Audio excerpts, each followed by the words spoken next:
It does say it's a public meeting. Do many people watch it, do you know? We're ready to go now, Chair.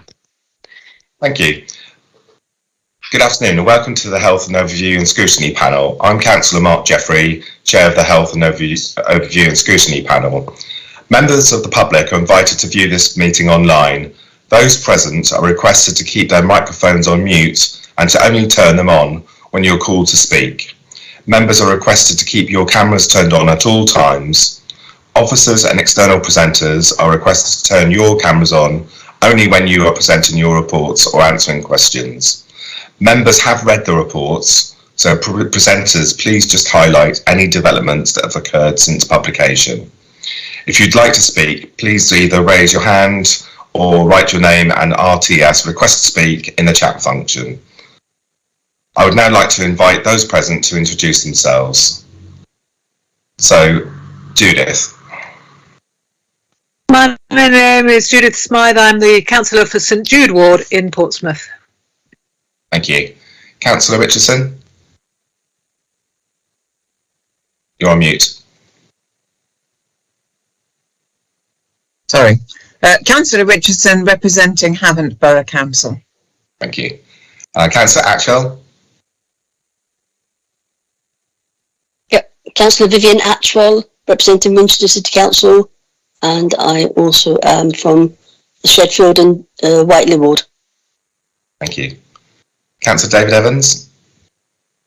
I'm a councillor in East Hants for Horndean, and I represent the southernmost part of Horndean. Thank you. Okay, so we've had apologies from Councillor Brown, Oliver, Pepper and Briggs. Are there any other apologies? No. And now to declarations of interest. Apologies. I'm not sure whether Councillor Gerarda is on this committee, but she's on maternity leave at the moment. Yeah, I think she was. I don't think she is, but thanks. Yeah. Thank you, Councillor Smythe. So declarations of interest. Could I ask if anyone has any declarations of interest? No. No. So should we go straight on to the first agenda item, which is agenda item 4, the Stroke Recovery Service. So Andy Biddle, Director of Adult Social Care. Sorry, Chair. We're doing the minutes, Chair. Minutes of the previous meeting. Oh yeah, sorry. My apologies. So going through the meeting, the minutes of the previous meeting, are there any things to raise?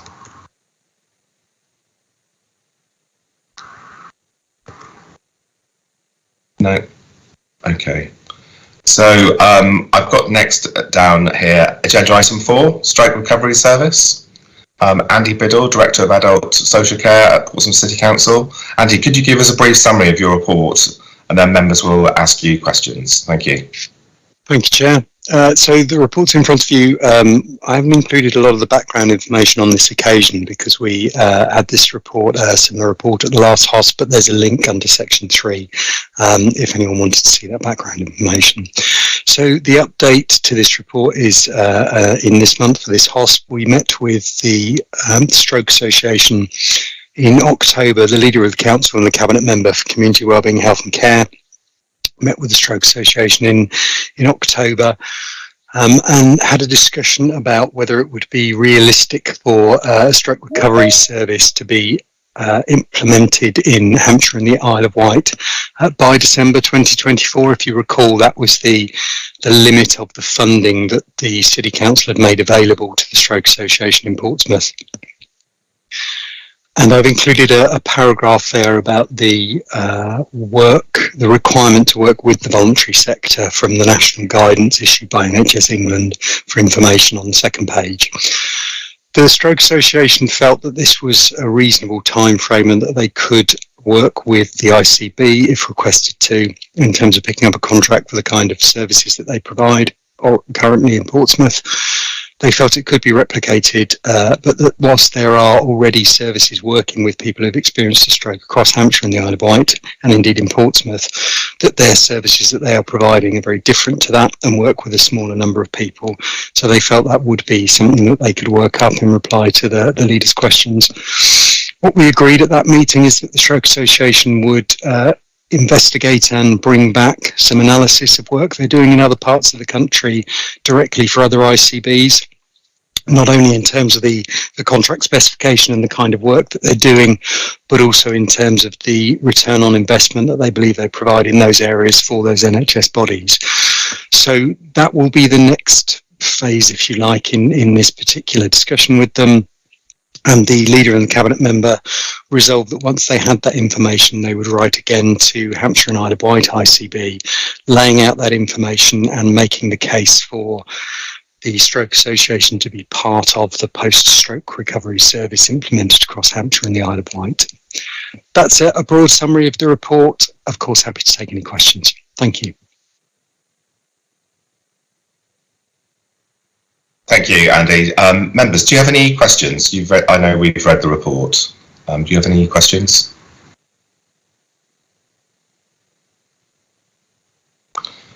No. Okay, so thank you very much, Andy. We've noted your report, and we go on to agenda item 5, which is adult social care update. And that's you again, Andy. So please, could you give us a brief summary of your report, and then members will ask questions. Thank you. Thank you, Chair. So overall, the report focuses on outcomes for our residents in Portsmouth. We had a discussion at the last board that we presented an adult social care report to about trying to include more of the outcomes, make it more outcome focused for members. So that's what we've done here. I'll just pick up on some highlights from it. It's obviously a relatively long report with the appendices, so I won't go through it in detail. So it's worth highlighting the legislative changes, which include the Care Quality Commission inspection, which came into the powers were granted, the initial powers were granted under the 2022 Health and Care Act, and there's secondary legislation that's in the process of being signed off in Parliament to enable the Care Quality Commission to have the powers to inspect local authorities' duties under the Care Act, how they fulfil them.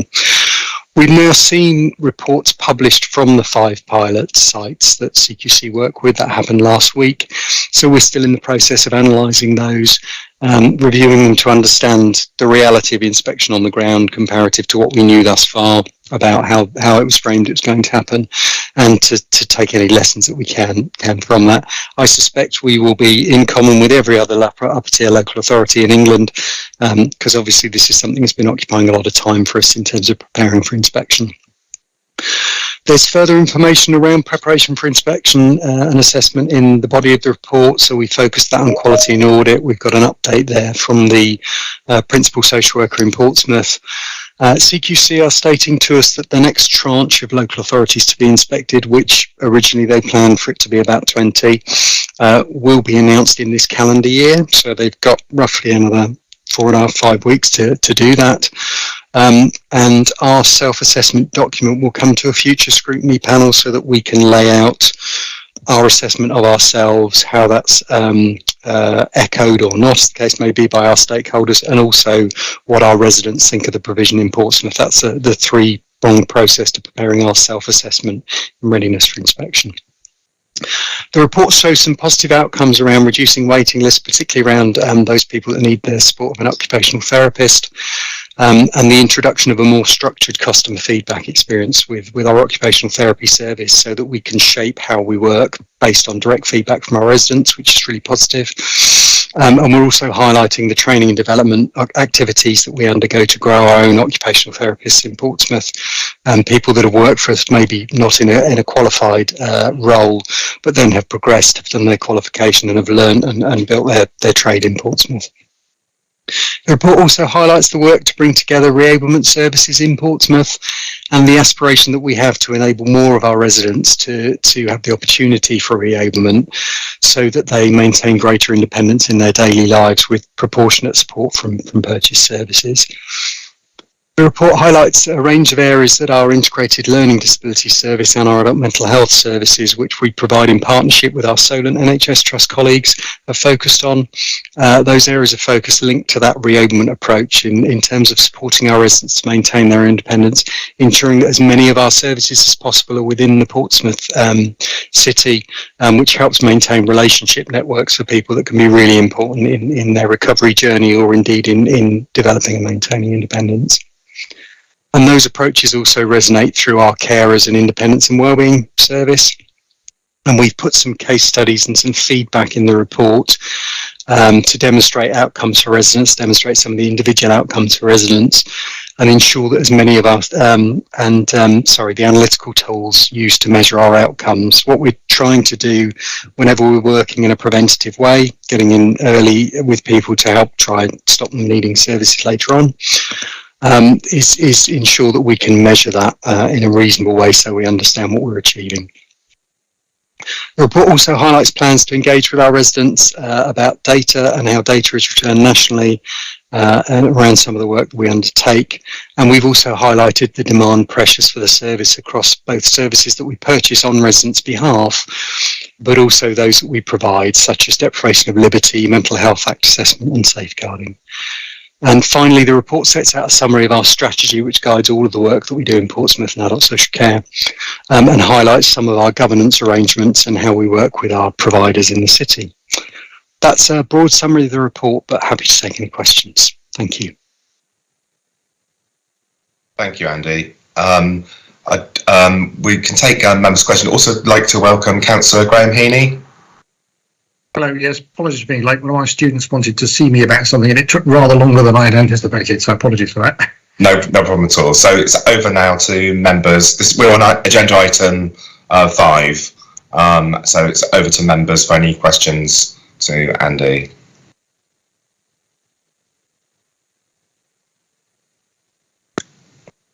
Okay. Councillor Richardson, please.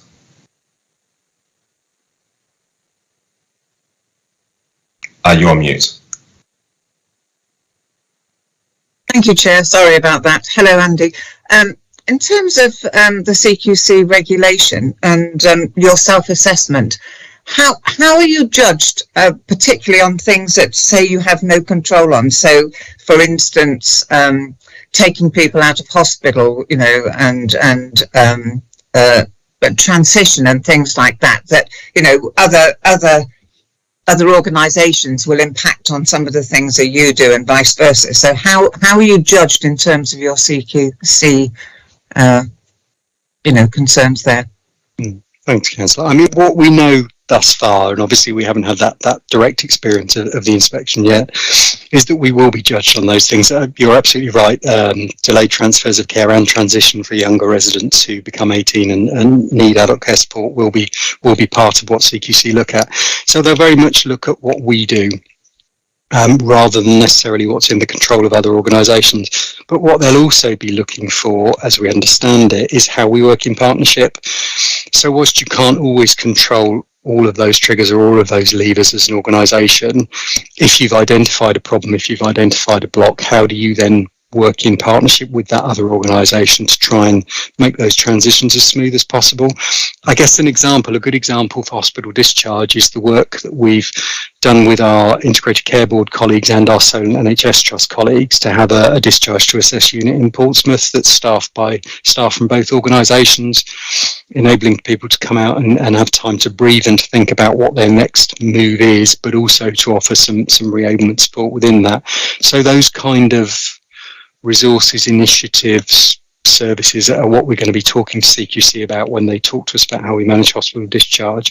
In terms of transition, it'll be about how early we get involved in that journey, how we make sure that we identify all of our younger residents who may need support and not just the ones, for example, that may come through our learning disability services. And so it'll be about how we use our intelligence, how we think about our planning, how we get in there good and early so that both the young person understands the journey into adult social care, if that's what they need, and their family does as well, because it can often be a bit of a cliff edge for families of children with disabilities particularly. And so those are the kind of areas that CQC will be looking at. Thank you, Chair. May I just have one more question relating to this? Thank you. So in your report, you talk about the learning disability services and you particularly talk about transition. Now, I'm retired now after a few years, but I worked in the tertiary referral centre for young people with learning disability and epilepsy. So one of the things that we were doing in those days, which is probably now about 10 years ago, since I was right in the heart of that, we started the transition process at the age of 14. Now, that slipped over time. And what we found is that, you know, all of a sudden you were getting a whole load of young adults, and some of them were actually still 21 because they went into extended adulthood. And so they were landing on our doorstep on the adult services, and we were having to fight like mad to get them places. So nothing seems very much to have changed since then. I mean, yes, I'm sure it has, but I guess in terms of time that it takes, it doesn't seem to have progressed. Looking at your report, you're still having the same problems. We do, yeah, we do have some difficulties because, of course, for a lot of people, we're talking about quite complex needs, quite complex situations and circumstances. I think we've had some success of late because because of the nature of our learning disability services, particularly because of the integrated nature. So NHS colleagues working with social care colleagues. Yes. We've got a support team made up of NHS colleagues that are lodged with that service. And so we can often do some work to ensure that we're still meeting needs, but helping people be in a more appropriate environment as they turn 18. We're also in the very early stages of discussing about how we think about commissioning services within a children's social care environment, but with an adult social care head on, if you like, so that we're thinking about that journey much earlier. I think we still do have challenges. I think you're absolutely right, but we're gradually getting there. It's a fairly slow process, but I think we're putting more and more resources and more thought into that earlier connection in the journey. Thank you, Andy. Thank you, Chair. Thank you. Next, Councillor David Evans, please. Thank you, Chairman. I've got three questions I'd like to ask, please. The first one is referring to page 23. There's a table of ethnicity of service users. Now, the current considerable trouble we have with anti-Semitism and protests is in part reported to be because various groups of society don't consider Jews to be an ethnic minority. And they are recognised as an ethnic minority and a racial group. So I think it's helpful to include that in this sort of table. Jews are roughly 0.5% of the population. So they're small, but excluding them, avoiding mentioning that their ethnicity is not helpful in society. I'll just leave that comment with you to think. Thank you, Mr. Biddle. You're nodding your head, I see. Thank you for that. Next point, page 28 and 29. There's two tables, graphs 7.1 and 7.2, talk about gradual increase and significant increase. I'm trying to turn to that page now. Now, I'm not a statistician, but the graphs there seem to indicate things are changing, but they both have suppressed zeros, and the changes are quite minimal. In order to demonstrate that something's significant, I think you need to go back over more than 1 year. I think you need to be looking at something that over maybe 3 years as a minimum before you can actually say that the change you're talking about is significant. I think that plays into if changes are significant, then you need to do something about it. But if actually they aren't over a period of several years, then you could be looking to make changes that aren't actually needed. That's that point. I'll leave that with you for considering. My final point is page 41. I will spin through to it and find it so I can make sure I'm not talking absolute rubbish. I've been a councillor for 12 years now, and I'm quite used to talking rubbish, but I try not to. Right, page 41, new posts. I've lost it now. All right, at the top of page 41, recruited 2 new posts, data analyst and business analyst. And it says, this is an area that has not been resourced for a number of years. Now, I wouldn't pretend to know exactly what these individuals are going to be monitoring and working on, but it's, in my experience, a sort of maxim of management that if you're not measuring it, you're not managing it. Now, so my question is, if you haven't been monitoring data for several years, then you haven't been managing whatever the data is monitoring for several years. And I think that if that assessment is a stronger word, but if that comment makes sense, then please take that on board. And if it doesn't make sense, please tell me, and I'll shut up. Thank you. So I wouldn't presume to tell you to shut up, Councillor. No, I think that the point. So it's a fair comment. We do return a reasonable amount of data. We're required to by the organisation NHS Digital. So we do national returns. We also do some local returns and local data. I think the point is that we've, given the pressure that there's been in local authorities since 2010 onwards, in terms of staffing, headcount numbers, we haven't had some of the posts in that we've needed to help us make data informed decisions. And I think those 2 posts, in fact, I know those 2 posts are to help us make better use of the data we've got rather than not having measured it. Now, having said that, there's always improvements. There's absolutely always improvements that we can make in the data that we collect and how we do the so what piece, so that the data is meaningful, because it enables us to make changes where they're needed. And as you rightly point out, not to chase after a change that we don't need to do. So I think it's that extra capacity that enables us to get better at using it rather than the fact we haven't been looking at it, if that's helpful. It is, thank you. Yes, that's what I wanted to hear. And you've taken on the other points that I raised. I'll leave those with you. Thank you. Next, could I have Councillor Judith Smythe? You've got a question. Yes, I've got 3 questions all related to the figures in the report. The first thing is the age of the service users. I noticed on page 23, top middle table, we've got not specified on age, 22.3%. And frankly, that means the whole of the rest of the table is actually pretty... It really is not that useful. If all of those 22% or a lot of them are in the 90 plus, which I'm sure there must be more than 2% in there, then our policies and our approaches will be very different than if they're all in the 18 plus, or a lot of them are.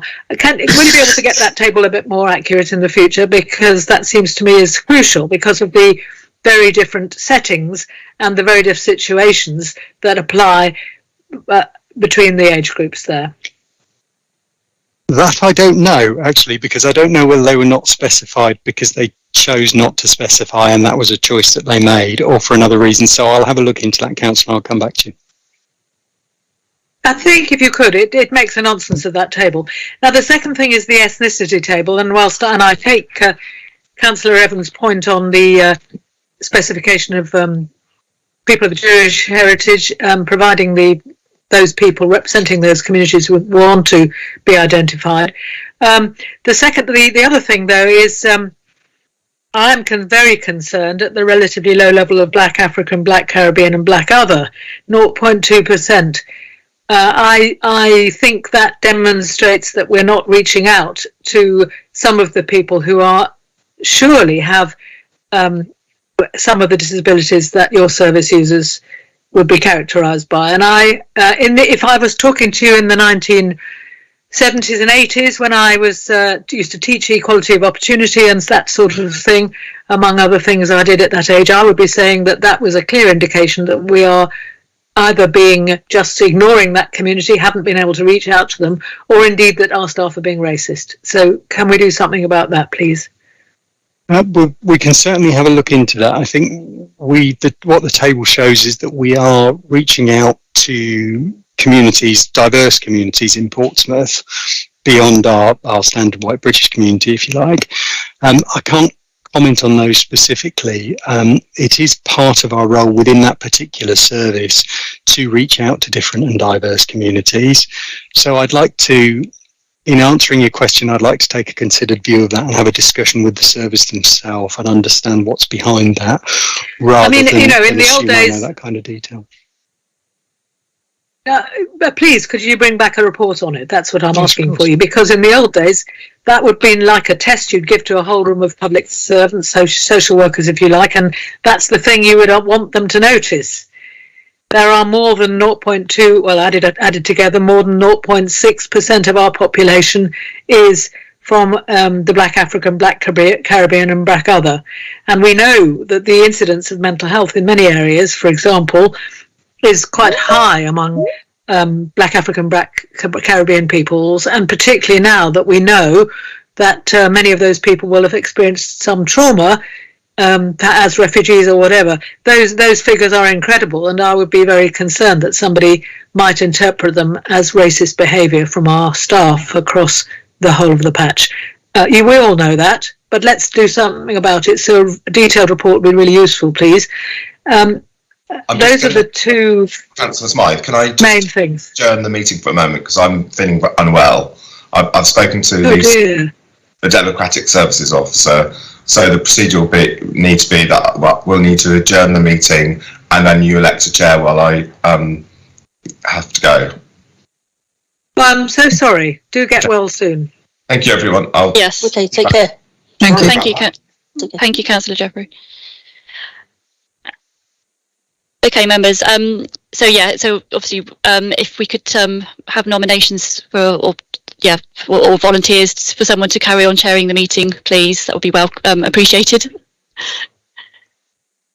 So Lahini, I know you have deputised before. I'm happy to support you if you're happy to take over. I've got another meeting to go to later, so I might have to leave a bit early. Okay. I don't know if my colleague Judith, who is also my ward colleague, would be happy to do it. I could do it if you. It would help her have some experience in this matter. Yeah, that's fine. Okay, so is everyone happy for Councillor Smythe to continue chairing the meeting? Obviously, yes. Ordinarily we'd have the vice chair, but she's not here today. So, okay, lovely. Thank you, Councillor Smythe. Thank you. Thank you. Okay, are we back on air yet? Yes, we are. Yeah. Okay. Well, if I can refer, the next question then is coming from Councillor Heaney on this report. I had anyway finished the request for a further report on the number of on some of the tables on page 23. So, Councillor Heaney, would you like to go ahead with your question, please? Thank you, Judith. Yes, I had 2 or 3 questions actually to ask. The first one relates to page 18. It talks about the number of referrals we've had to the Learning Disability Service, and I'm curious about the significant numbers over the last 2 years and what may have caused that. It does seem rather unusual that we've had such a high number of referrals. Can you explain what the reasoning for that is, or why we have suddenly had all of that? It can't be people moving from outside of the city, I assume, because that seems again a rather unusual and large number. So, no, we do see more people coming through transition at the moment. So as we were speaking about earlier, those of our younger residents who become adults and need service support from adult social care. We've also seen quite a significant growth in those of our residents that are eligible for continuing healthcare, and I think that's the point that the service makes, sort of in the second paragraph of that, about needing some extra support. From our ICB colleagues, which has been agreed, the funding has been agreed to recruit learning disability nursing staff for that. So I think that the combination of people turning 18 needing support coming through, and the number of people who have become eligible for continuing healthcare in our city who have a learning disability are the 2 main growth groups that I'm aware of. But no, we haven't seen a significant number of people moving into the city who then become eligible for Portsmouth support. Some people will move into the city and be funded by another local authority, for example, but those are the 2 categories that I'm aware of, or categories of need that I'm aware of. And as I say, with those of our residents who are eligible for continuing healthcare, that was significant enough that there was a case made for extra resources to the ICB, which was agreed. Thank you. Second question is relating to page 31 and the Mental Health Act assessments. I was rather surprised to read that psychiatrists who work for some NHS aren't under any obligation to do these assessments and are actually not doing them, and because it's not part of their contracted work, which seems very unusual. I'm just really surprised, and I don't know whether it's probably not an issue for us to deal with, but I'm just wondering if that could be addressed, because it seems to me that that would be part of your role, I would have thought, but maybe I'm misunderstanding something here. So we do have some continual issues with being able to complete Mental Health Act assessments in a timely way. It tends to be around the coordination, the transport, and having a bed in a secure hospital to apply for, which is the process under the Mental Health Act. But there have been difficulties with ensuring it's known as Section 12 doctors are available to help complete those assessments. This is something that we keep under continual review. It's very difficult to speak for the contractual obligations under another organisation. I suppose I come back a bit to Councillor Richards' point about what's in your control and what's not. So, and I think we also have to acknowledge that there is a national and local issue in terms of being able to recruit sufficient staff to be able to fulfil all of those duties. And as I say, we're seeing that played out both nationally and locally. So I don't really have a solution for that, and I share your concern that we're not able to always respond in as timely a manner as we'd want to. We are continuing to address that. We have very good partnership relationships with everyone involved in Mental Health Act assessments, the police, our Solent colleagues, our ICB colleagues, but we are seeing strain in that particular system at the moment. I'm just going to go back a bit because I missed my place. Page 27. And I was just going to say, Graham, should we ask for some sort of report back on that, because it seems really serious, that. I think it would. I mean, I don't know if we've got anyone from Solent here today, because I would think I might ask them that question them directly. But yeah, I think it would be worthwhile if that would be helpful. Yes. Just want to move on to Russets, which is on page 27. It talks about the inspection and it requires improvement. And there's been a meeting about the improvement or action plan and improvements. So are we getting a positive response from them to say that we are on the right track? Because it doesn't say that. And are we going to be re-inspected at some point, or is Russets going to be re-inspected at some point to confirm that it is now moved out of the requires improvement? We do. So we have we have an internal governance procedure, and we've alluded to some of that in the report, but we haven't gone into as much detail as we could have done, because the length of the report, really. Yeah. So we have, because we run regulated services, so Russets, Harry Sotnick House and Shearwater in the city, we have regular, once upon a time we would have called them mock inspections. What we call them now is informal inspections, carried out by a team that comes from a separate area of the business, and we do that in all of our regulated services. And we also have a group within regulated services that regularly monitor quality, improvements, change, etc. So I think as far as we can, we're as assured as we can be around the judgment. The judgment was a long time ago, relatively long time ago for us. The difficulty with re-inspection is that currently the Care Quality Commission, given all of the duties they fulfil, are pursuing what they call an intelligence-led inspection regime. So they'll prioritise those areas, those services that they're most concerned about. And that could be on the basis of the number of complaints they receive, intelligence from the public, intelligence from local authorities, etc. Because don't forget, of course, CQC regulate all care home services. So I think the fact that CQC haven't turned up again could be seen as a positive, because it would imply there isn't the intelligence there to suggest there's an issue. But we don't know when they'll come out. We fill out a pre-inspection report for Russets, and we have done one of those, but we haven't got any indication of when they might come out to us. So between our internal governance and the fact that we haven't had a re-inspection, I think we're probably as confident as we can be. I'm sorry, that's not a definitive answer, but it's probably the best I can give at the moment. Yeah, that's clear. I think I understand.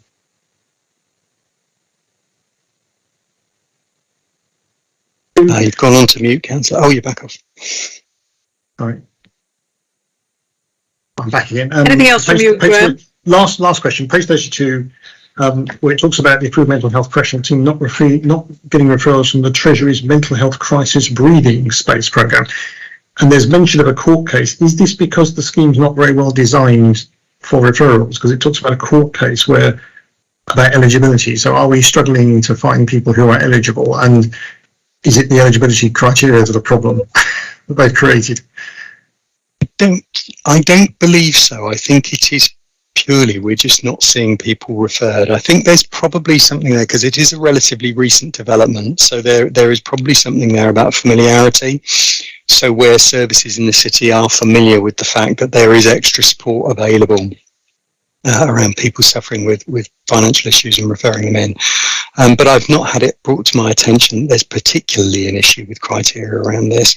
I think the city's relatively well connected. There's some quite strong relationships between services that would come into contact with our residents with a mental health problem. And so I'd be confident in that, but I think we may be seeing this as a settling in period. But I'd be happy to go and confirm that and come back to you with a bit more detail if that was helpful. I think that'd be helpful, yes, yeah, because we are hearing lots more cases of individuals who are having debt problems and they're causing mental health crisis, family breakdown, etc. So I was just wondering, well, is it? But I think you've explained it. We may have good other services that are providing support, so they're maybe as you say, it's fairly new. It may not be being picked up quite so well. So that's a relevant point. Sorry to interrupt, but the cost of living response from Portsmouth City Council in particular has been quite strong. Well, for the past couple of years, and I think we've got those dedicated resources. So there will be different places that people come into contact for debt advice and support. So that, could well be an influential factor, I think.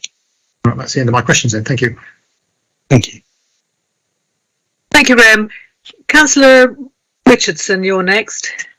Thank you, Councillor Smythe. It's really more of a comment on something that you said, Councillor Smythe, and just to sort of check with Andy, really, in terms of Black, African and Caribbean client service users.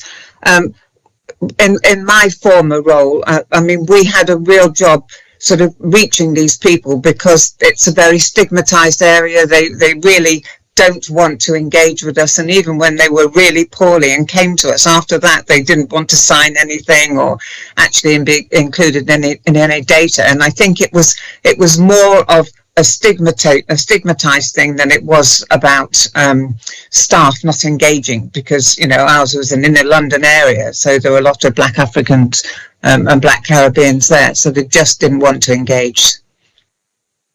I think our research can only find out whether that's the case or not. Yeah. Yes. Thank you. Councillor Atchwell. Thank you. Thank you very much. I was just going to page 28 of the report, residential and nursing care. So you're saying there's a significant increase in demand. I just wonder if you can just explain how we're going to meet that demand, because obviously it's going to continue going up. Thank you. There's various ways, and some of them are short-term meeting demand and some of them are longer-term planning. What we did some years ago was put quite a lot of effort into creating what we call extra care environments in the city, where somebody has their own front door and their own tenancy, but there's care available on site to them. And that can be programmed care and support, but also if someone had a care emergency, let's say overnight, reactive care and support as well. So that's part of our long-term planning is having the right number of extra care units in the city. And that's certainly part of our planning at the moment as to whether we need further extra care in the city that then reduces the number of people that need care homes. I think one of our challenges in the short term is that we've seen a number of providers leave the city in the past 12 months or so, and that's lost some hundreds of beds, and so we have a reduced residential care market. Pre-pandemic, we had overcapacity, and we were concerned and worried about, how we manage that, because having too many care homes makes them unviable because they're not full enough, and that leads to issues around financial management. We now have, it's fair to say, more restriction than we'd like around the number of places. That is changing, that is fluctuating a little, but we've got a defined number of care homes in the city, and that's now not going to change, we think. So that's one of our issues with increasing and making plans to manage that. I think the best way to do that, I think, is that longer term planning around extra care, so that we're creating more care environments that aren't necessarily residential care homes. Inevitably, I think we will see more people than we'd like placed outside of the city. And for Portsmouth's a place with a very strong identity. And so we always try, and if we need to make a placement, we always try and place people within the city and environment they know. It maintains kinship networks and all those kind of things. So I think inevitably we will see more difficulty in doing that. But our key is the long-term planning, I think, to try and come up with more care environments to then spread that demand out. Could I just ask another question on that then? So do you not have like a 5-year... Go ahead if you have a second question. Thank you. Yeah, thank you. Do you not have like a 5-year plan in place where you think this might go? We have like that. Well, we're working to refresh our accommodation strategy, which talks about accommodation in its widest sense. So that may be somewhere where someone needs to permanently live, or it may be some short stay care, replacement care or respite care if they're living with a carer. And indeed, that also involves things like trying to expand our shared lives service, where people have care but they live in a family home, which is very popular. So we're working on a strategy. It's not there at the moment. Okay, thank you very much. Thank you. Are there any other questions? If I might ask one more then, Andy, is there anything that's said in this report add to bed blocking that the health service might be experiencing from us, or would that be, we'll probably hear about that a bit later, but is there anything in this report that we should be noting that, for example, the reduced numbers of residential or nursing homes, does that affect hospital discharge? It will have an impact. It's always difficult to prove that relationship, that direct relationship, but certainly having below the number that we'd want in the city around residential care homes will impact. What we try to do as a piece of good practice is never to place anyone directly from hospital into 24-hour residential care. It's not great that you saw your front door, you were admitted, and then you never see your front door again. Put in very simple terms. And so there will be an impact, but we try and minimise direct placements from hospital. I don't think there's anything else in the report that does impact on delayed transfers of care. We know at the moment there is a particular area of pressure, not only in Portsmouth, but up and down the country, in emergency departments and in people moving through and flow from hospitals. And so Portsmouth has its fair share of work to do around that as a local authority. But I don't think there's anything else in the report that relates to that. Thank you very much. Unless there's any further questions, thank you for that long report, and I think justifiably long. And I hope you feel that we've been helpful in moving that whole issue before. Thank you very much to you and your team. We now could move to item. Thank you. So we now move to item 6, which is the Solent NHS Trust update, page 71 to 76. Do we have Alistair Snell here? No, Alistair Snell's my Chief Operating Officer. My name's Andrew Strevens. I'm the Chief Executive of Solent NHS Trust, and when my diary became free, I decided to come into this meeting rather than my Chief Operating Officer. So, hello. Welcome, Andrew. Hello. Thank you. So you could go ahead and introduce your report, and then we'll go to questions in the usual way and confirm. Yeah, I mean, I'll take the report as read. I mean, there are key things in there. The move out of the QA building to Jubilee House, and hopefully you will have seen the pictures at the back of the report as well. The staff are delighted to be in there. I think it's going to be a much better patient experience as well. Because we have now repurposed Jubilee House, we are in the process of renaming what is the Jubilee units within Harry Socknick House, and I'm hoping that they'll be able to tell you what the name is next week when we send the paperwork into the CQC. But as the report says, it is linked to Conan Doyle and the desire of the council to kind of make that more of a literary city, which I think is very good.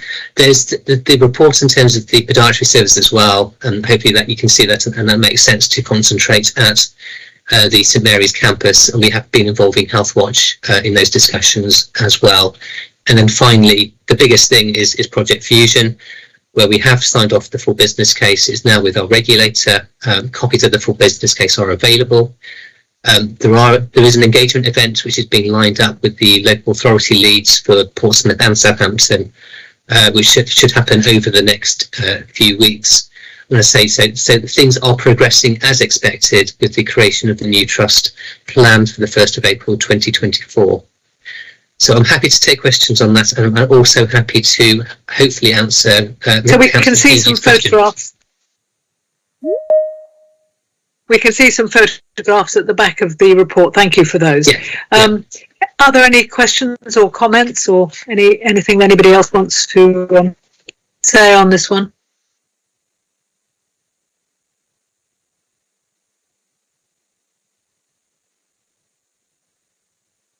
Graham Heaney. Thank you, Chair. Councillor Heaney, go ahead. Two questions I want to ask. Yeah. One follows on from the previous report we had, because I asked Andy Biddle something that we'd had in the report about mental health act assessments. It says here, talking about mental health, there is a recruitment challenge for most NHS trusts at this time, and those doctors who are working in the trust are mostly reluctant to assist us, as this is not part of their contractual work. This work leads to delays in responses. This is reference to psychiatrists, and I was just wanting to ask whether you have any reason as to why psychiatrists aren't in a position to do that and why they aren't contracted, because I thought that was a very odd comment to have when people are working for an NHS system, and one would expect people to be able to be flexible in supporting services, and that they appear not to be doing that was a bit surprising. Okay, I did hear that question. Oh, you did? Oh, right, okay. So, at which point I wasn't aware of the issue, at which point I was then on the phone to my operations director in relation to that. So I can give you a partial answer now, but I think there's a piece of work that needs to be done. So on the technical aspect, and I think it's shown within the report, that it is the responsibility of Portsmouth City Council to do the Mental Health Act assessments. And I think the report also says that part of the issue is the requirements to have 2 Section 12 doctors. Now, I must admit, technically, I'm not quite sure what a Section 12 doctor is, but I recognise there's an issue. I think that there have been issues in terms of this is additional work. So the contract is with effectively Portsmouth City Council. I wasn't aware that there was an issue in terms of leaning in. I think actually that's something that my team needs to work with Andy's team about how an organisation like Solent and Southern, which we've created a new organisation, can lean in to help in terms of this. So I'd like to take that offline with Andy and maybe come back in due course on that. That's okay. That'd be absolutely fine. Thank you very much for that, and thank you very much for your swift intelligence gathering tonight. That was very long. So thank you. Let me go back to the report. Is that something, Graham, that we want some sort of report back to the Health and Wellbeing Board, this committee?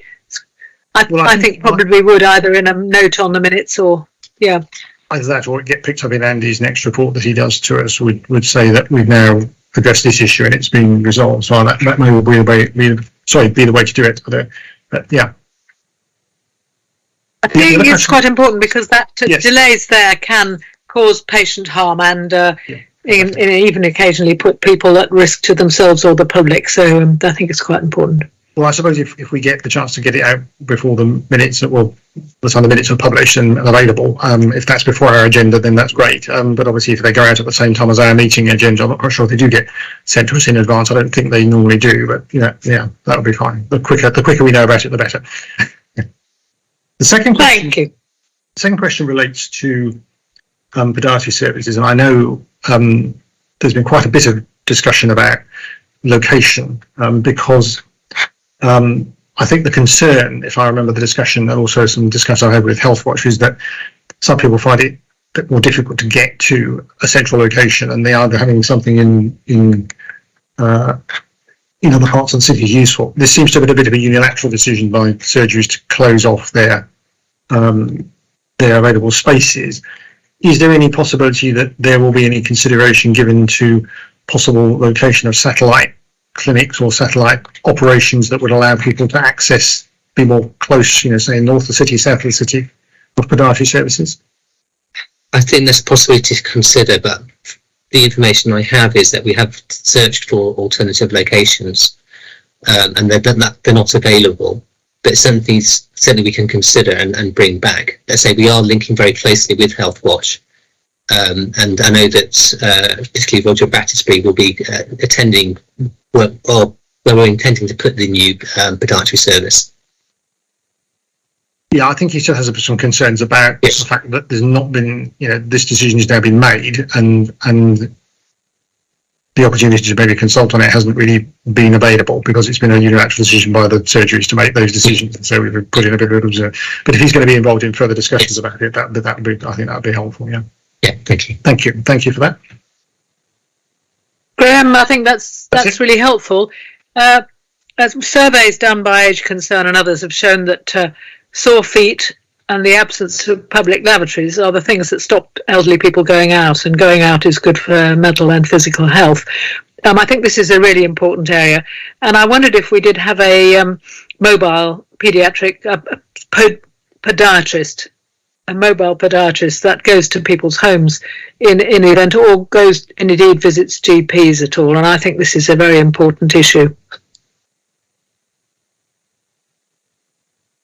Can I check? So was that a question? Apologies. In terms of do we have? Yes, it was. It was. A question. Well, are we considering that as part of considering a report back on podiatry? I'd need to report back on that one, Councillor Smythe, liaising with the team, but I recognise the point you're making. Thank you. Any more questions on that? Okay, let's move on so we don't end up with a problem with quoracy. So item 7 is the next item on the agenda. Access to primary care, pages 77 to 84. Jo York is Jo with us? Hello. Yes, yeah, with you. Jo, I know you are moving on, so congratulations on that, but I'm glad you're still here for this item. Thank you. Thank you.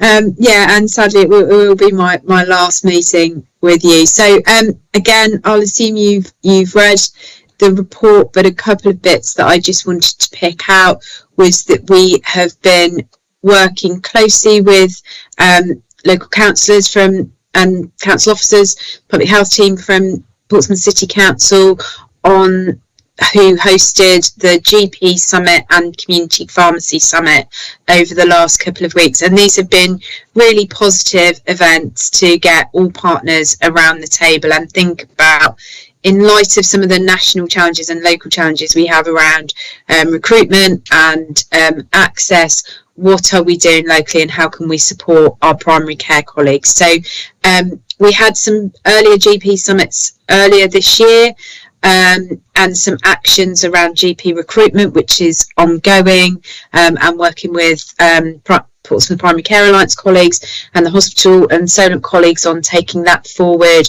and also looking at how we can better support community pharmacies and in improving the relationships and close partnership working between community pharmacies and general practice as well in primary care. So a number of actions will be coming out of that, including looking at same-day emergency care solutions in the city. The other point of note is the enhanced service review, where we have done a piece of work across Hampshire and the Isle of Wight to ensure we've got a consistent offer around some of the locally commissioned services that we commission GP practices for outside of their core contract, and that was really to get a standardisation across the board. Within that, we are of course making sure that we don't destabilise any individual practice where they may have lost funding for a particular service that won't continue. So that is also in place just to ensure that we allow practices the time to manage that change in funding and approach. But they were the key things from this report specifically. probably other just to note is that the acute infection, the ARI hub went live at the beginning of this week, so slightly ahead of schedule from when we wrote the report. Again, due to some of the pressures that we've got in the system, and as you'll see from the report, we're continuing to see high demand for our primary care services.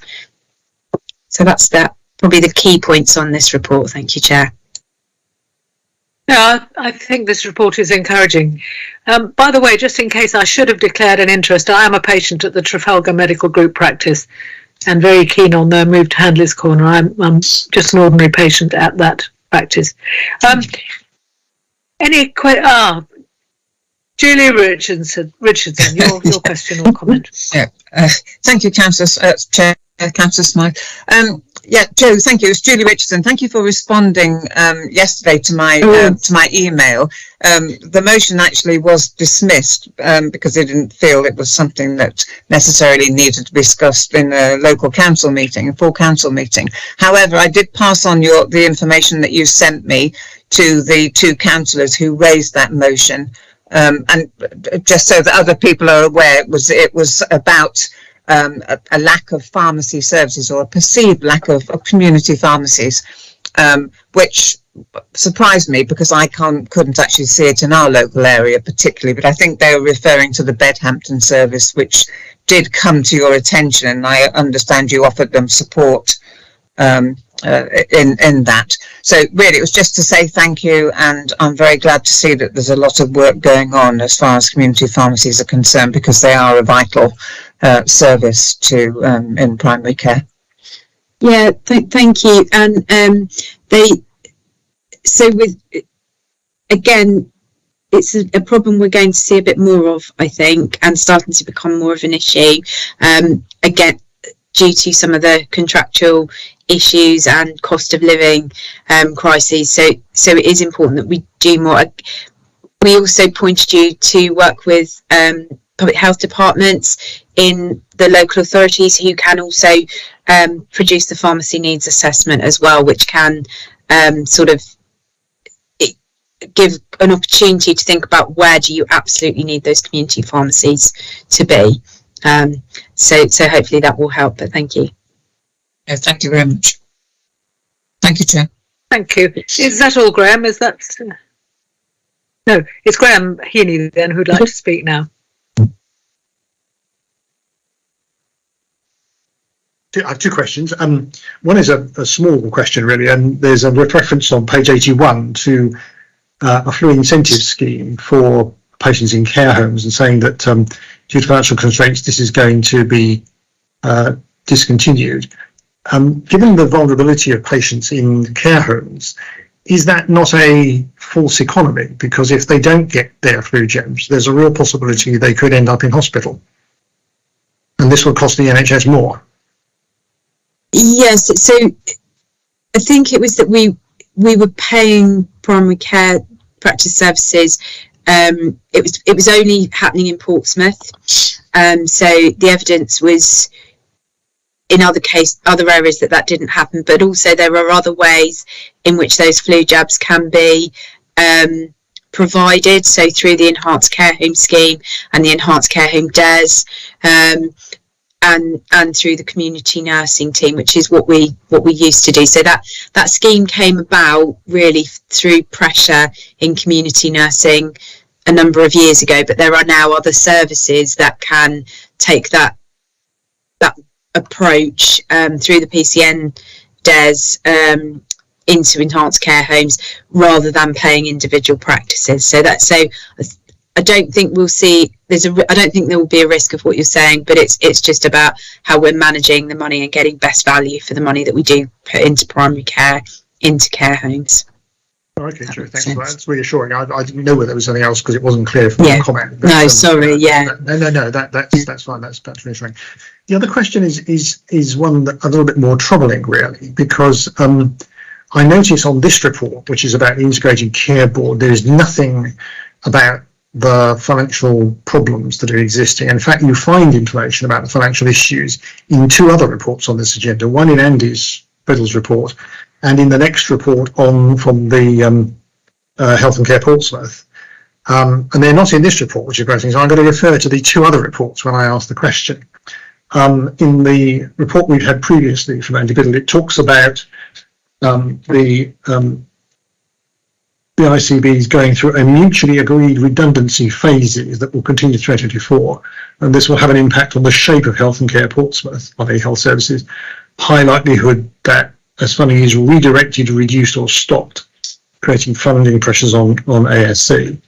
The second element, which is in the report that we're going to consider next, refers to the deficit of the integrated care system being 137 million, and then talks a bit about obviously the budget is massively more than that, and that some of the services around dentistry, GPs and community is responsible for about 31.6 million of that.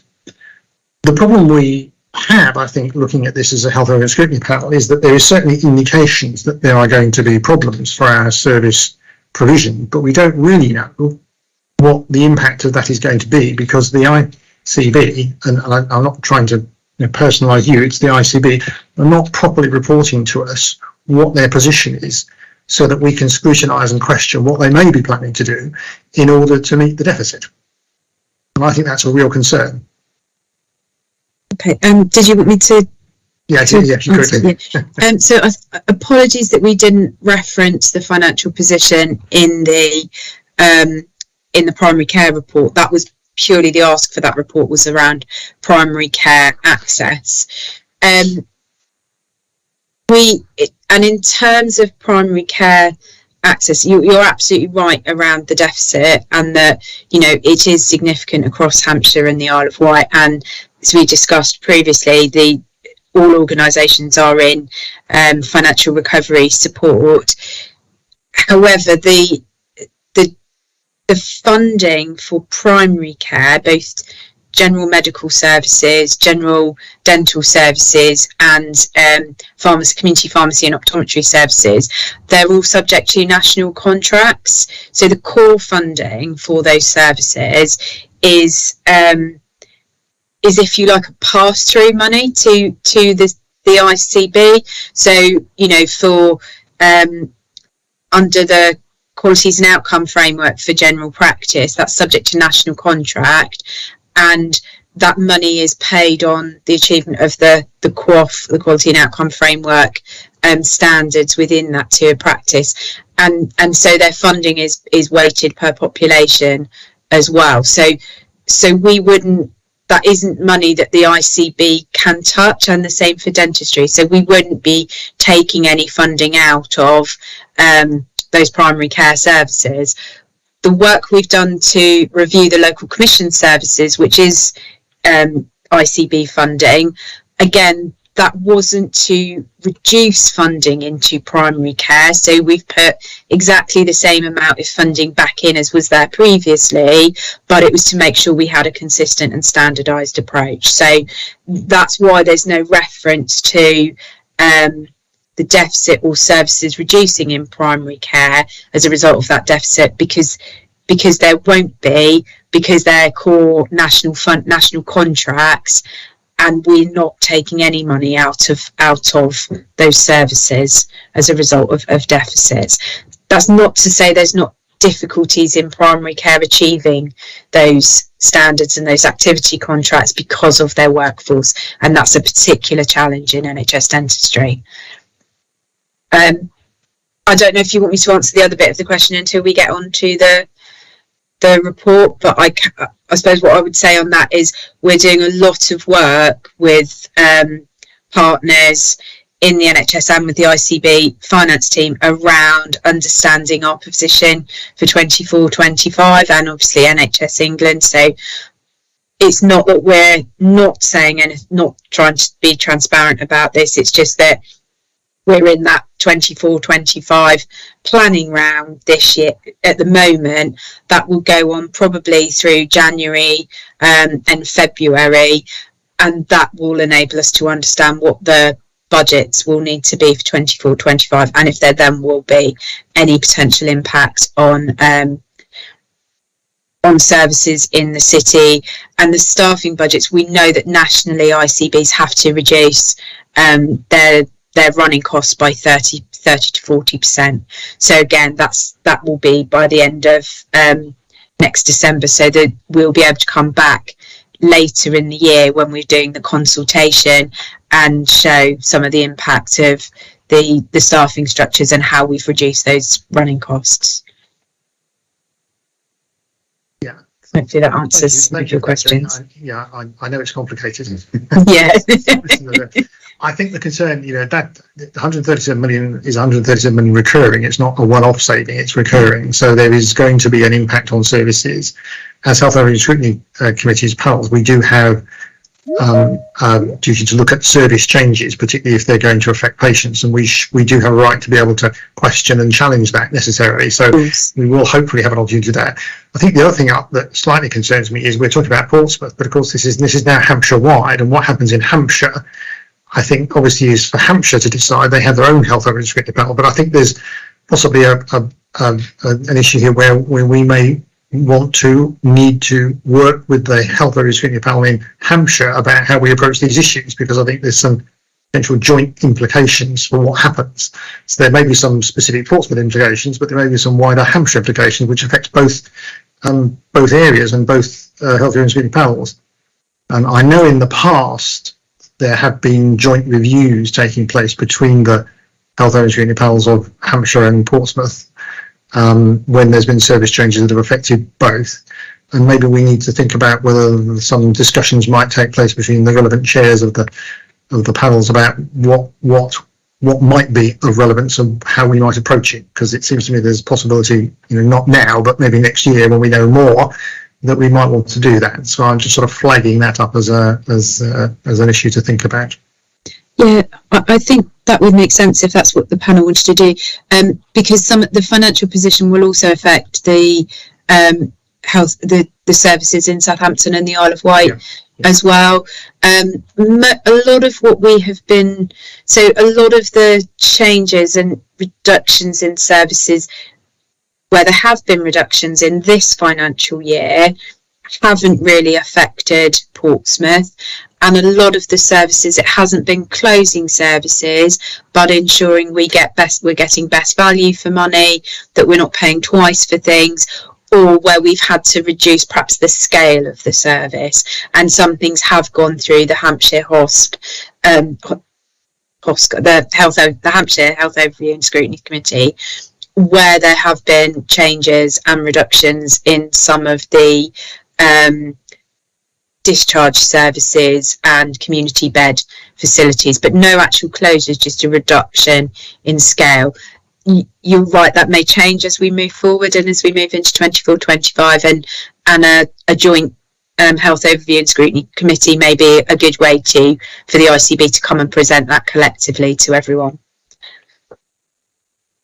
Thank you.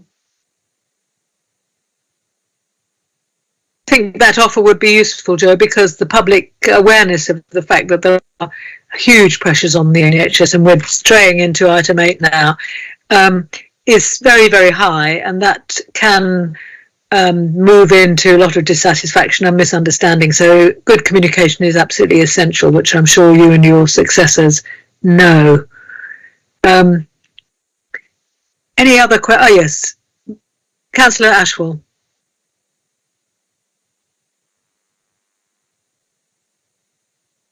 Yes, thank you. I think my question was actually on item 8. Yeah, sorry. I think my question's on... We'll move on to... item 8 is the Health and Social Care Portsmouth report from the on the Integrated Care Board. Should we move straight to that then? And then I will ask, first of all, Joe, are you introducing this? Yeah. So again, this talks in more detail about some of the pressures on the NHS that we're seeing, in particularly preparing for winter and our winter plan, and the need to reduce avoidable hospital admissions and increase our number of discharges, particularly for those patients who no longer meet the criteria to reside. That is quite high across Hampshire and the Isle of Wight, so there's a lot of work being done with all partners to try and reduce that, to ensure that we are in as good a position as we can going through into the winter. The report again talks about the funding that we've referred to and the investments we're making in NHS dentistry. Again, that is to recognising the challenges, specific challenges we have in NHS dentistry across Hampshire and the Isle of Wight. And so a number of schemes have been funded this financial year to really look at how we can improve access in the short term. And then there's some specific pieces in the report around Portsmouth and South East Hampshire and the Health and Care Portsmouth work that we've been doing with all partners in the city. And again, some of the specifics, the work we continue to do with the Hospitals Trust and all partners around QA to avoid ambulance handover delays and to reduce admissions and to increase the number of discharges and reduce the any patients that are blocking unnecessarily. Again, lots of work was done in that, and I know you've got the Hospitals Trust themselves there who may want to comment on that in the later report. And then again, all the work we've been doing around mental health and the Health Hub to improve access and that early intervention and health approach. So they were some of the main things really from the report.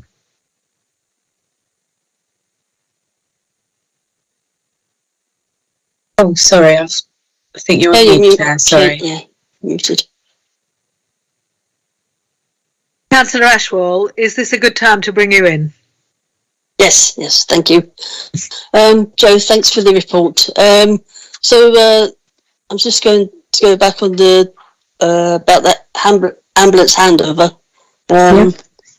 Obviously, where it's not been great. You've said in the report it has deteriorated even further.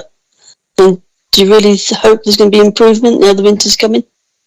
I think we're doing a huge amount of work with the hospital and with all system partners, because I think we've always been clear this isn't just a hospital issue or an ambulance issue. It involves the local authorities, adult social care and the community partners. We had seen some real improvements over the summer.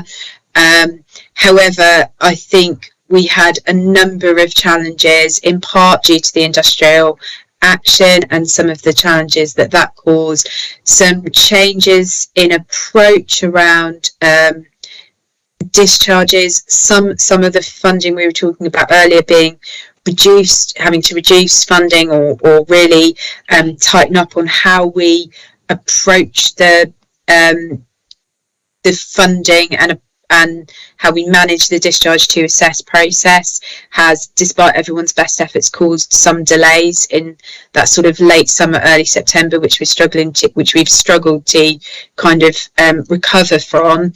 However, there is a huge, a real commitment and a huge amount of work being undertaken. I don't want to steal too much of Penny and John's thunder, but we're working very closely with, national support team. The Get It Right First Time team have been in and working with all partners. We're continuing to work with SCAS because we know we have high conveyances, particularly of older people in this area. So again, really looking at how we can strengthen our care home support so that we have telemedicine to all of our care homes. So doing some work looking at care homes which have the high attendances and trying to reduce those and doing some targeted work with the homes, as well as all the work along discharge. I think it is undoubtedly going to be a difficult winter because we are seeing not just the pressures in the NHS, but increasing demand across the system. But we are doing everything we can, working with all partners to reduce the harm to patients and to minimise the risks and minimise risk of ambulance handover delays. So the Trust have been doing a lot of work internally that I'm sure they will be able to talk to you about how they can work to minimise those delays as much as possible. Okay, thanks, Jo. Thank you. Jo, before I knew I was going to chair this meeting, I'd prepared a question for you. Is everybody else happy if I go ahead with that? just in general, I know because I did a lot of work over the years on integrated care and on whole system reform, that Portsmouth Portsea Island, Portsmouth as an area had got quite far ahead with integrated working compared with some parts of Hampshire.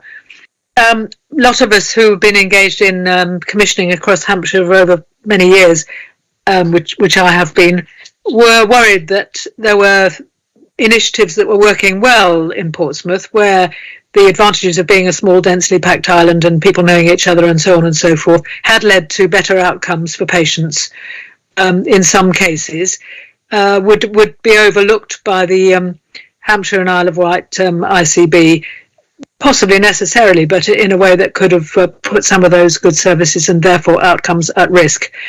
I know you're about to go, and I'm happy to put you on the spot on this one, because you've also put quite a lot of your career into the creating integrated and therefore services with better outcomes in Portsmouth. Can you name any services where this has happened and things you think we therefore ought to investigate as a health overview and scrutiny team? That's a good question. I think where integration is working well and where we have invested that time, and we have some really good examples of that integration in the city, our learning disability services, some of our mental health services and children's services. I think we are leading the way across Hampshire and the Isle of Wight, and people are really looking at Portsmouth and the benefits that integration can bring. So I think it's, it's proving its own story, and I don't think, we've had lots of conversations about it in this committee and in other committees, and I don't think there's any intention to uncouple any of that, and CHC is another really good example of that, where we've created some really good integration and improved outcomes for Portsmouth residents. There are, even despite that, and within that, there are areas of challenge that we've talked about today just in this meeting. So around the Mental Health Act assessment, the delays in that, the process delays, and again around the Hospitals Trust. So I think they're the areas where we've come a long way in Portsmouth, but we've still got further to go, and need to work with all partners across Hampshire and the Isle of Wight to continue to strengthen that integration. And again, I think there's lots of commitment to do that. The Health and Care Portsmouth infrastructure, if you like, and the partnership board, with widening those meetings so that the Hospitals Trust and the new Healthcare Trust will be members of those boards, so we'll be able to look at how we make decisions about any funding that does come into the city and the Section 75 arrangements. So I think that will all be really positive, but again, we still need to keep going on that journey, really, and lots of commitment from ICB colleagues and local authority colleagues to do that.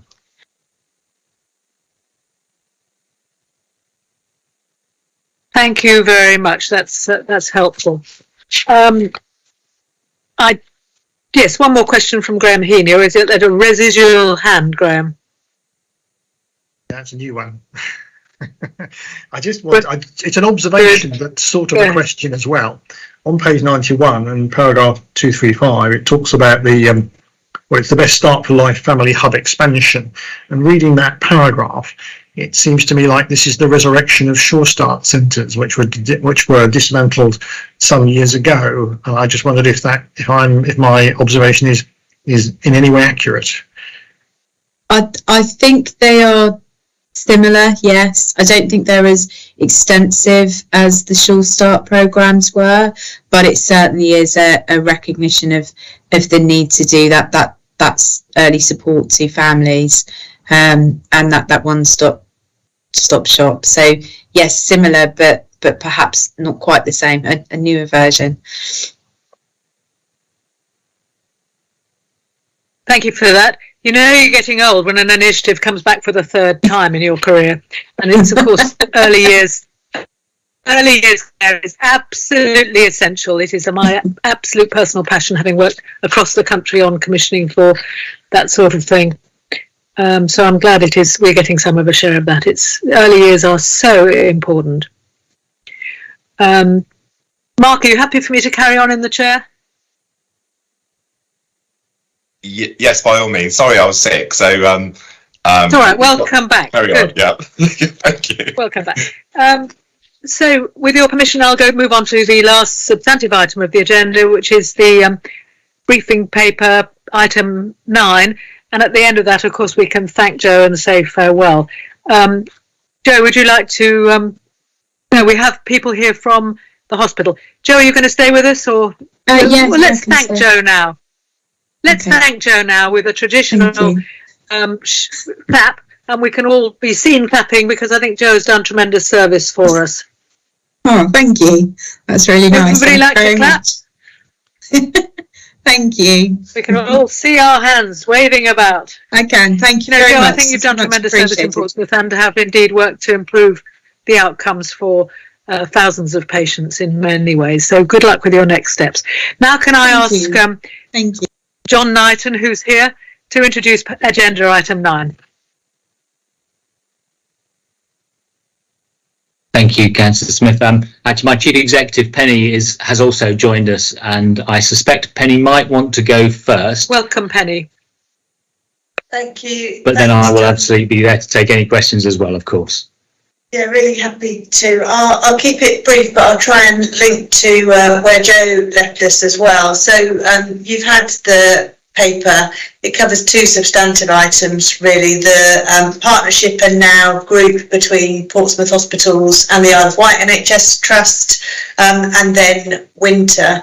So if I just finish off the conversation about winter that Jo alluded to before, because I think what we've set out here in this paper is a large part of where we're focused as a hospital trust, but also how that links to some of the things that Jo described. So Jo talked about the focus on making sure that we were only admitting patients who needed to be admitted, and that's as much about what we do in the community to make sure that we're keeping people well at home as it is about the choices we make in the hospital. And she also talked about discharges and making sure that patients who no longer need to be in the hospital are where they would prefer to be, because really we need to be making sure that patients are in our care for a shorter time as possible and return to their normal place of residence. Those 2 pieces are really important for us to keep in balance, because without that we get into the position that's described for the critical incident where our hospital becomes overfull, which leads to significant delays, and you talked about that characterising itself in terms of the delays you see outside the hospital in ambulances. There's a third bit though to what Jo described, which is what are the things that we can do internally that can try to improve that balance between the admission and the discharges, and that's around our internal processes, and those are described in there in terms of some of the things that we have either done through critical incident where we've got into extreme difficulty, and things that are embedded in our winter plan and our business as usual. So a key part of that are things like our same day emergency care facilities, which is about trying to make sure that we are turning patients around in less than the 24-hour period so that we're freeing up those beds overnight, but equally where it's the right thing to do, that patients are able to access services directly rather than needing to come through the emergency department. And all of that comes back together in our winter plan, the first priority of which is absolutely the safety of our patients.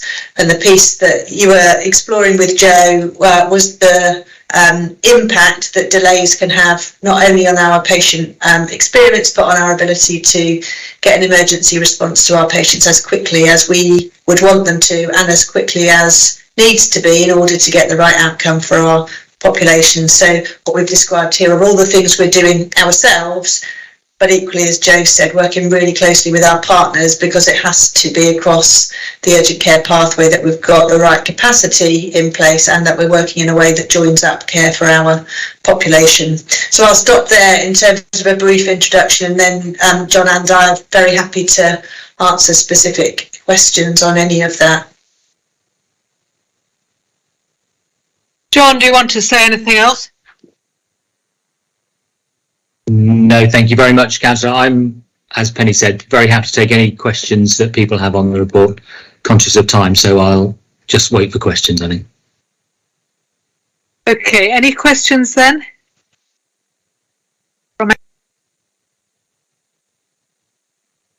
Again, I've got a pre-prepared question while you're all thinking. I mean, this is, we know you're making tremendous efforts and that it's very, very difficult, and we know about the financial cuts and the difficulties, but we have immensely long waiting lists, and I don't doubt if any of us don't know somebody who's waited, probably more than 65 weeks, which is one of your targets.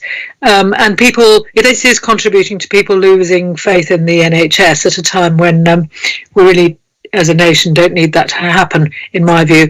What are the realistic chances of reducing those waiting lists? Yeah, so I'm happy to start with that, and then John might want to come in on some specific pieces, because of course reducing the waiting list, we need to make sure that we keep that focus on throughout the winter as well.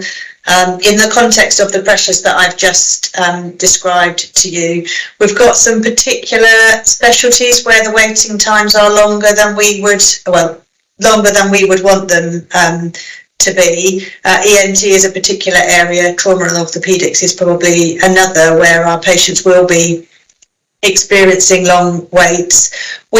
There's probably two key things for me to draw out before John goes into some of the clinical aspects of it. The first is the validation exercise that we have just gone through.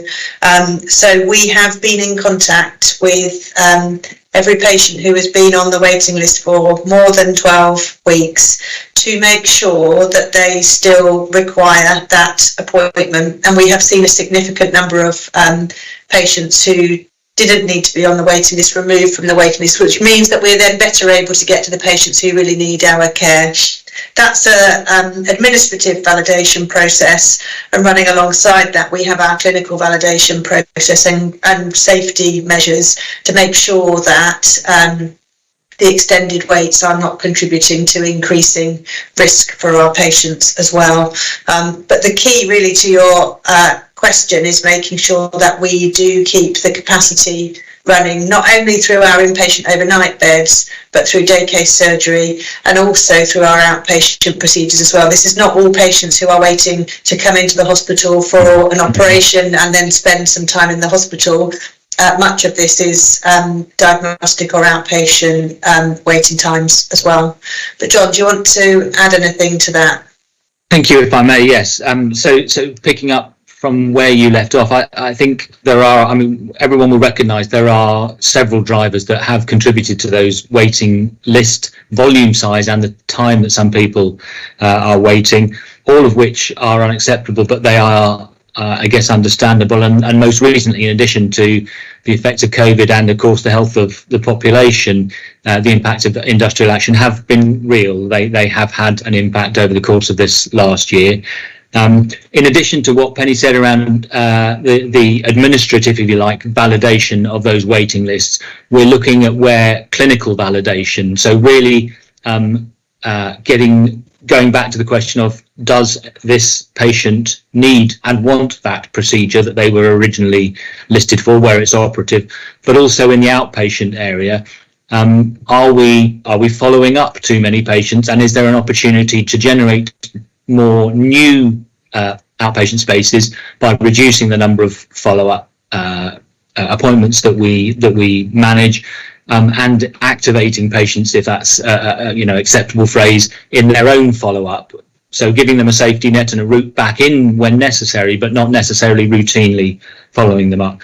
I guess the other thing that we're doing, and we're doing this in Portsmouth Hospital, but we're also doing it across Hampshire and the Isle of Wight as a collaborative, is looking at how we can make sure that we use every bit of NHS resource to its full capability and capacity through a series of different elements that you might put under productivity. And if in the headlines, I guess, for particularly operative procedures, that would be making sure that we are using our theatres as productively as possible, and where there is capacity in one organisation or another, is there a way we can support patients to get their procedure done wherever that capacity is available, focusing on the way in which we manage patients to minimise their admitted length of stay for those that need to come in for a procedure. And there is definitely opportunity in there, and particularly looking at something that actually Portsmouth hospitals in many specialties is very advanced at, which is ensuring that the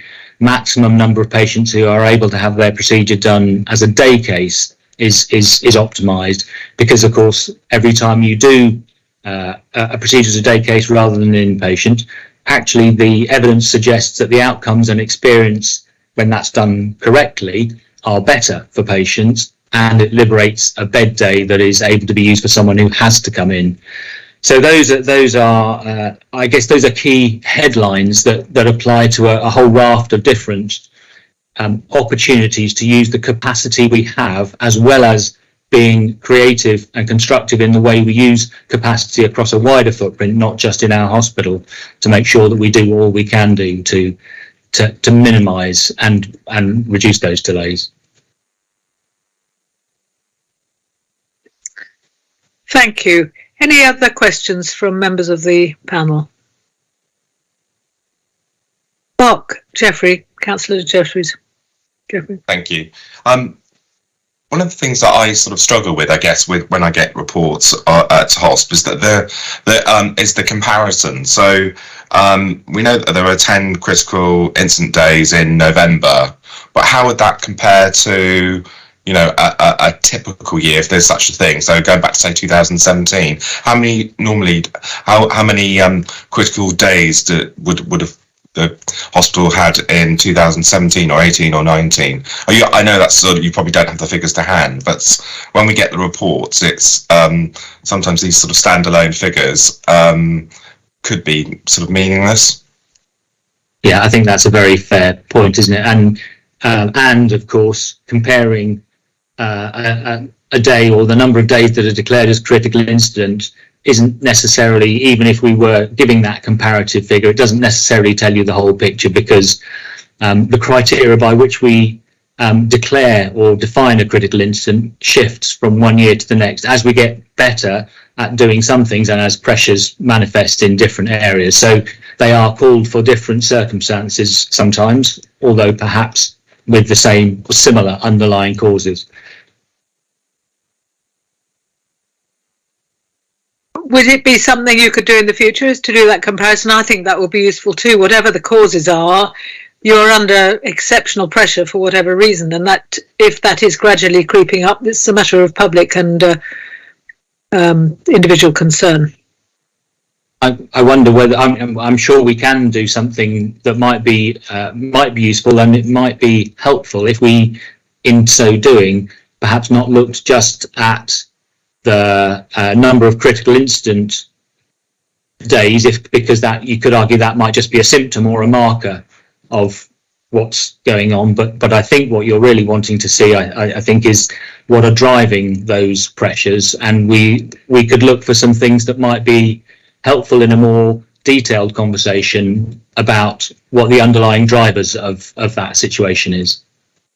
Yeah, and I think what might be helpful, because the reasons why we are needing to call critical incidents for capacity as opposed to when we had the flood a couple of years ago are because we are reaching levels where you then see the delays absolutely exacerbating. And as John has said, the level at which we call those changes depending on the circumstances, but one of the biggest drivers of why we reach those points is the level of occupancy in the hospital. So what we could probably provide is some comparative data in terms of occupancy and then associated delays, because that would give you probably a better picture of what's sitting behind your question, I think, which is how do we judge the relative pressure that the organisation is under, I think is what you're looking for. Yeah. I mean, I think the similar need for us to see a very simple graph that we can then get behind if we want to in this overview and scrutiny panel. It also applies to the winter plan. I mean, your target is 76 of A&E patients to be admitted, transferred or discharged within 4 hours. My goodness, that's gone down, hasn't it? I mean, I used to be chair of the health authority in the southeast of Hampshire, and we would have been ashamed to have gone much below 88%. I remember we were made a terrific fuss about it. And that means that 25% of people, 24% of people on average are likely to be waiting in corridors. We just simply have to address that really seriously, I think. I mean, it isn't a good target, 76% really, is it? The target when it was originally brought in many years ago was at 98% and it dropped to 95%, and that was consistently 95%. This is an improvement. Exactly. It's a performance target that we expect to improve back up to the 95% in terms of national expectations. So this is not that, nationally we think this is a reasonable level of performance, but it is a recognition of the capacity constraints and therefore the delays that people are experiencing. But no, you're absolutely right. It demonstrates the level of pressure and delay in the system that we currently have. With the permission of the rest of the Overview and Scrutiny Committee, I think we should really take this figure very, very seriously indeed and ask to have it a report on that, if nothing else. Certainly it was regularly over 90%, and when I was chair of the Health Commission and across this same geography, albeit some years ago, and this is a terrible figure to be aiming for.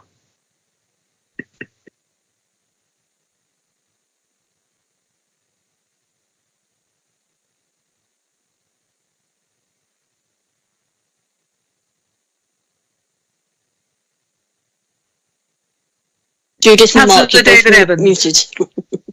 Councillor David Evans. Oh, thank you. Following that discussion about waiting time, I thought I would just the anecdotal fallacy is here, but I'm going to tell you what happened to me in waiting. This was 2 or 3 years ago. I managed to wear too heavy an overcoat in the doctor's surgery in Cow Plain, managed to pass out, and was hooked up to a defibrillator and then carted off to QA for a checkout with ECG, is it? I think so.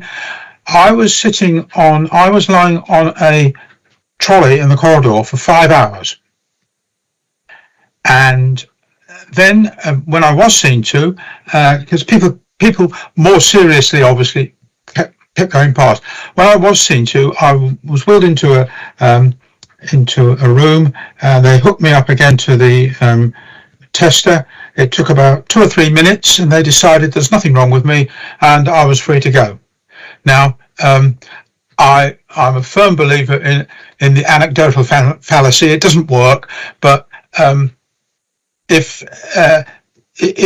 that were the pattern, that people are just waiting because of that they haven't had any sort of assessment for several hours when they really don't need to be there at all, I'll just pass that on. There you go. That's me done. Thank you. Thank you to Councillor Evans. Councillor Jeffreys. Thank you. I was just wondering, are there measures that the trust are looking at to see whether? So I represent a ward in Portsmouth. So what I guess I'm asking is, are there measures that you're going to be looking at to see if the performance of the hospitals in Portsmouth has worsened because of the merger with the Isle of Wight Trust, and is that something that's actively being monitored, or are you just going to start from sort of like a zero base? So we will continue to report the performance of the two organisations separately, because it's a partnership in a group rather than a merger of the two organisations. So Portsmouth Hospitals Trust and the Isle of Wight NHS Trust remain as two separate statutory organisations. So the baseline against which we're reporting is fixed. So that is our measure to make sure that we continue to improve our performance, regardless of the context, whether it be the partnership with the island or anything else. So we're not going to get to a place where you only see performance reported at the level of Portsmouth and the Isle of Wight together. So is that, just as follow up, is that sort of data something that we could see at all? So, I mean, it's the national performance standards, that some of which we put into this report, but is also reported monthly in our integrated performance report to the trust board. So it is publicly available.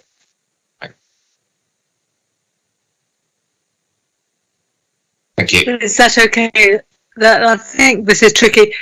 Jo York. Yeah, sorry, I was just going to say that if the committee did want to see more data or comparative data across Hampshire and the Isle of Wight, then we could provide that through the ICB report, if that would be helpful.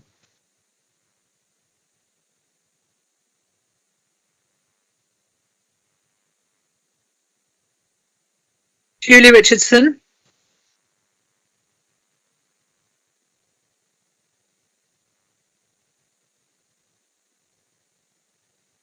I think you might be mute. Sorry. You mentioned in your report that the Isle of Wight Trust has some unique challenges. Could you just tell me what some of those are? So probably the most significant challenge is the workforce, and the availability of workforce on an island, and the costs. I'm sitting here today, that's why I'm using my hands like that, and the costs of attracting people to work on the island. That's the most significant piece probably, and not only the ability to attract and retain, but because some of the services are relatively small scale or are small scale, some of them are run by single-handed practitioners, the ability to maintain that service when it's, at risk from a change from one individual, that's probably the most unique feature, other than, of course, the Solent itself separating us through the partnership. But that is what's at the heart of some of the clinical service redesign that we're looking to do, which is to say, how do we get the benefit of scale that we've got in Portsmouth and people being part of a larger team, with needing to maintain services at a smaller scale to serve the island population. Thank you. Small population, smaller than the clinical caseloads of specialists, has always been a problem for the Isle of Wight. Good. Anything else? Any other comments or questions? And I think we're getting the feeling that it will be good to have some trends in this report, because certainly the point of time reporting you've given us here is pretty challenging for you, and I know you're trying to do your best with it and other changes, and there are some green shoots of innovations you're making that should make a difference. But I think what I'm picking up from you all is that it'd be good to have some very simple indicative graphs to look at as well, so that we know whether things are getting better. We can certainly give you some data at time so that you can see the trends. That's not a problem. Yeah. And I think probably I'm hearing that people are kind of, still, as you'd expect, slightly appalled by some of this. Again, we've got faith in you that you're going to get it better. But I think a report that we can actually compare with this one the next time round would be really useful, and to do that at our next meeting. Yes, of course. Okay, members, thank you very much for your participation. Do we have a date of the next meeting, please, Lisa? Just bear with me. I think it's the 25th of January. So we'll be halfway through the winter pressures there, and we should be able to get some idea of how it's all going. We of course here wish you every success because it's a pretty crucial year, I think. Anything else anybody else wants to say? In which case, I'm glad, Mark, Councillor Jeffrey. Vivian? No, just thank you for the in which case, I'm glad Councillor Jeffrey's returned to the meeting, and I hope you get better. And thank you all very much. If anybody else anything to say before I close the meeting? No, just best of luck to Joe. Thank you. Oh, best. Of course, we did clap her earlier. Yes, Joe. Thank you for your service and everything you've done. Thank you. Okay, I do declare this meeting over. Thank you very much. Thank you. I'll just go and stop the live streaming. Thank you. Right, thanks for chairing the meeting. Bye. Thank you. Thank you for the clap, and I wish you all very